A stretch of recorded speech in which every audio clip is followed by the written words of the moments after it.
Geef mij uit 2 was je laatste single. Hoe gaat het nu? Ja, die was ontzettend leuk ook, hè? Geef mij er 2. Ja. Geïnspireerd op de Four Non Blondes. Nou, niet geïnspireerd, maar ik vond het een te gek nummer om te remixen. En zodoende, ja, kwam er toch weer een mooi nummer uit, toch? Er zit inderdaad nog heel veel aan te komen.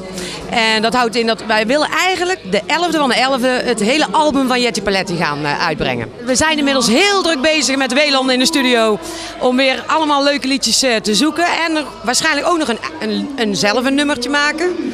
Ja, je weet al wat ik bedoel. Hij zit al meteen te kijken, mensen, van een nummertje maken. Ja, maar dat doen we niet. Nee, we maken leuke nummers in de studio. En die zullen jullie waarschijnlijk allemaal de 11e van de 11e gaan horen en beluisteren op. Ook wel Oranje TV natuurlijk. En verder is Jetty Paletti natuurlijk ook nog bezig met Jetty Paletti presenteert. Inderdaad, ja. Jetty Paletti presenteert het album wat geweest is.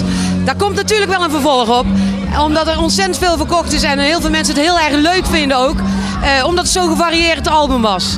Ja, en dat vind ik zelf ook heel leuk om te doen. Dus ik krijg weer inderdaad van de platenbaas een nieuw opdrachtje om weer een Jetty Paletti Feest in de Tent deel 2 te maken. Elke single heeft een aparte kleur schoen.